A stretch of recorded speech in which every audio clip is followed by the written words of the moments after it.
Sir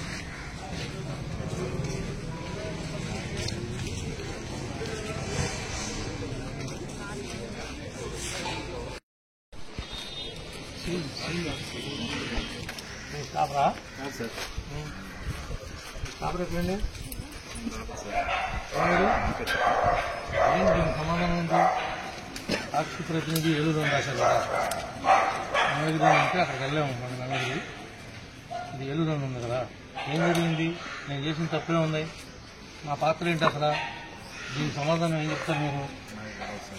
రాసినాడు ఎవడో మా తెలియదనంటే లేకపోతే రమ్మనండి, మర్యాదగా ఉండదండి.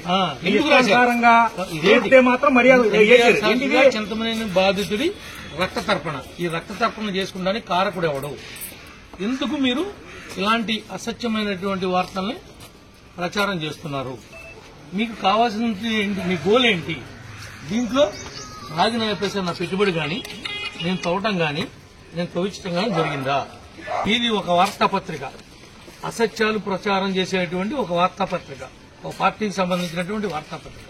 కానీ మీకు ఉన్నటువంటి దాని ప్రకారం నా వివరణ ఏమన్నా అడిగారా? నన్ను ఎందుకు, నా ఒపీనియన్ ఎందుకు తీసుకోలేదు?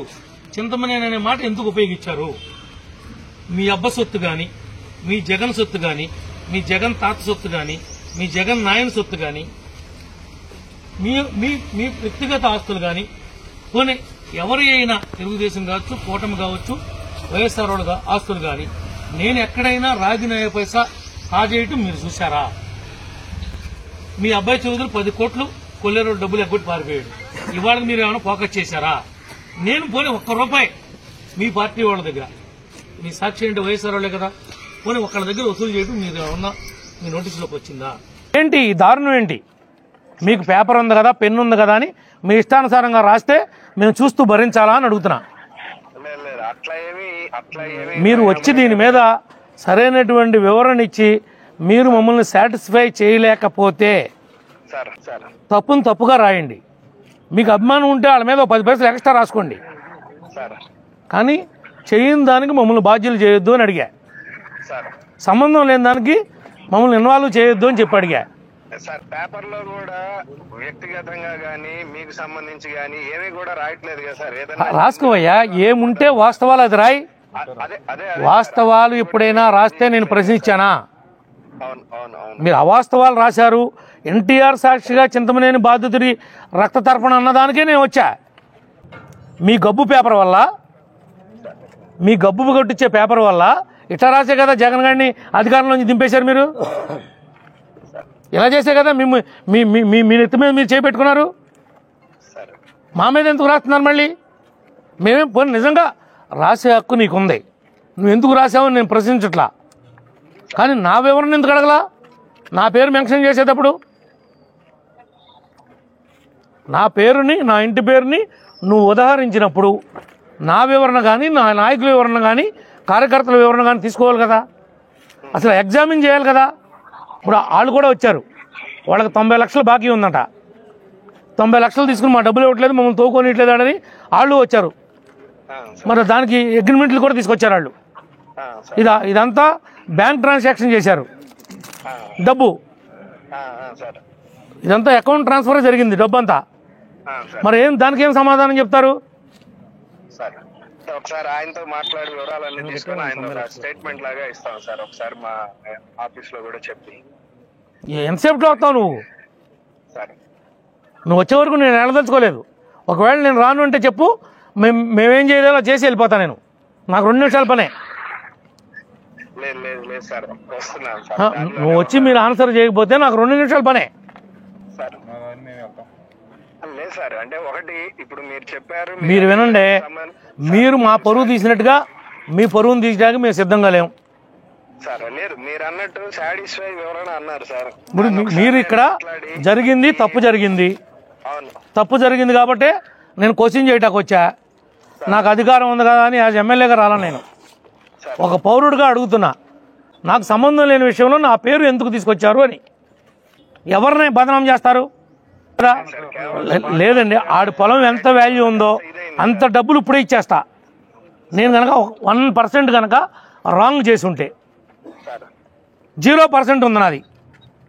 0%లో నా ఇంటి పేరు ఎట్లా వచ్చింది, నా పేరు ఎట్లా వచ్చింది? నేను ఒకసారి మా ఆఫీస్ లో కూడా మాట్లాడి చెప్పి కాదు కదా, మాట్లాడతాను చెబుతానంటే నువ్వు ఏదేదో ఉత్తుపుణ్యానికి మొఖశృతి కోసం వివరణ చెబితే నేను సాటిస్ఫై అవను. దీని పక్కాగా మీరు స్టోరీ చేసి జరిగింది ఇది, ఇప్పుడు వాస్తవం ఇది తెలుసుకుంటే అన్ని విషయాలు మనం నమ్మక్కర్లేదనే విషయాన్ని మీరు ఎస్టాబ్లిష్ చేయాల్సిన బాధ్యత మీ మీద ఉంది.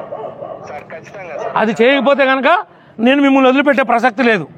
జగన్ గారికి కూడా చెప్పండి నా డిమాండ్ ఏంటో. నా డిమాండ్ న్యాయం అయితేనే చేయండి. నేను అడుగుతున్న డిమాండ్ న్యాయబద్ధంగా ఉంటేనే మాట్లాడండి. మీ అబ్బాయి చౌదరి 10 కోట్లు ఎగ్గొట్టాడు కొల్లేరోళ్ళకి. ఇవాళకి ఒక్కరోజు కూడా మీరు రాయలా. ఇక్కడ ₹1 కూడా ఎవడికి ఎగ్గొట్లా. వాడు 90 లక్షలు తీసుకున్నాడా లేదా? ఆ 90 లక్షలు ఇచ్చుకునేటప్పుడు నాకేమైనా సంబంధం ఉందా? వాళ్ళ అగ్రిమెంట్ అయ్యే టైంలో నా సంబంధం ఉందా? చెప్పా. అది దాంట్లో నా నేరం ఉందా? పోనీ నేను ఇంత ఇవ్వు అంత ఇవ్వు నేను చెప్పానా? మరి ఎందుకు వాళ్ళు ఏది పడితే అది చెప్పేస్తే, ఏది పడితే అది గడ్డి తిని మీరు రాసేస్తే ఆ గడ్డికి సమాధానం ఎవడు చెప్తాడు? అవి పశువులు తింటాయి గడ్డి, మనుషులు తినలేం. కానీ ఆ గడ్డి తిని మీరు ఎట్లా రాస్తారు మాటిని? నిజంగా బాబురావు నిజాయితీ అయితే కనుక నేను రిజగ్నేషన్ ఇచ్చేస్తా ఇవాళే. కాదు కదా, మరి నువ్వు రాసావు కదా చింతమనేని బాధితుడి రక్త తర్పణ అనే మాట రాసావు. ఈ పదాన్ని నువ్వు చెరపాలి కదా. తప్పనిసరిగా దీని మీద వివరణ రాస్తాను. కాదు కదా, ఈ పదాన్ని చెరపాలి కదా. చింతమనేని రక్త తర్పణ కాదు అది, చింతమనేని మీద కావాలని పెట్టినటువంటి ఎలిగేషన్ ఇది. ఇది దీనిలో వేరే కుట్ర ఉందని ఆ కుట్ర కోణం ఏముందో బయట తీయాలి కదా. అది తీసే వరకు నీ ఆఫీస్ వదిలిపెట్టి నేను వెళ్ళను. పర్లేదు సార్, నేనే మీ దగ్గరికి సాయంత్రం వచ్చి మీకు కనిపిస్తాను. నా దగ్గరికి ఎందుకయ్యా, నేను నీ దగ్గరికి వస్తే? కొద్దిగా ఆలస్యం అవుతుంది. అవును కదా, నువ్వు అరగంట అన్నావు, ఇప్పుడు 15 నిమిషాలు అయిపోయింది, ఇంకా 15 నిమిషాలే కదా. సార్ పర్లేదు, నేను మీ దగ్గరకు వచ్చి నేనే మీ దగ్గర. నా దగ్గరికి వద్దంటే నేను మీ ఆఫీస్ ముందు ఉన్నా, మీ ఆఫీస్ దగ్గరే ఉన్నా. నేను ఒక్కడనే కాదు, నా కార్యకర్తలు, నా నాయకులు, నన్ను ఎవరైతే ఎమ్మెల్యేని చేశారో వాళ్ళందరూ వచ్చారు. వాళ్ళలో ఇంపార్టెంట్ ఉన్నోళ్ళు, మా మండల పార్టీ ప్రెసిడెంట్లు వచ్చారు. జరిగినవన్నీ దీంట్లో ఉన్నాయి. ఒరిజినల్ అగ్రిమెంట్లు తీసుకుని వచ్చారు వాళ్ళు బాధితులు. వాళ్ళు ఉన్న గొడవలో నన్ను ఎందుకు లాక్కొచ్చారు? నాదేమన్నా 1% ఏదన్నా దీనిలో ఇన్వాల్వ్మెంట్ ఉందా? 1%, 0% ఉన్నవాడిని మీరు తీసుకొచ్చి రక్త తర్పణని పెట్టేశారు. ఈ విషయాలు తేల్చండి. నేను అడుగుతుంది, మీరు వేగ్గా మూకమ్మలో రాసేస్తే వేరు, కానీ నా పేరు ఎత్తి నా బ్రాండ్ని ఎత్తారు. దీని మీద స్పష్టంగా మీరు సాటిస్ఫై అయ్యే సరైన వివరణ అనేది తప్పనిసరిగా మాట్లాడి ఇచ్చేస్తాం సార్. మీరు జగన్ మేమేమి మిమ్మల్ని మ్యాన్ హ్యాండిల్ చేసే ఉద్దేశం లేదు మాకు. మీ ఆస్తులను ధ్వంసం చేసే ఉద్దేశం లేదు. లేకపోతే మీ ల్యాప్టాప్లు, మీ కెమెరాలు, మీ సామాను, మీ సొత్తు ఏమన్నా కుర్చీలు, ఫర్నిచర్, టేబుల్తో సహా తీసుకొచ్చి ఇప్పటికే మీ పేపర్ కూడా కొనుక్కొచ్చా తగలబెడతాకి. అవన్నీ దాని మీద తగలబెట్టి వెళ్ళిపోయేవాడిని. అవన్నీ కూడా తగలబెట్టి వెళ్ళిపోయేవాడిని. కానీ నేను ఎక్కడా కూడా నేరస్తుడిగా మిగులుదామనే ఉద్దేశం నాకు లేదు. మీకు టీవీ ఉండి మీరు నిలదీ వచ్చాము, నాకేమీ లేకపోయినా నిలదీస్తా. ప్రజాబలంతో నిలదీస్తా. ఎందుకు వచ్చిన మాటలయ్యా? ఎంతమందిని మోసం చేస్తారు? మీ జీవితం అంతా మోసమేనా? ఈ అసత్య ప్రచారాలు చేసి బతుకుతారా? శవాల మీద అవి ఏంట్రా మరణాలు చల్లుతారు, చిల్లర డబ్బులు.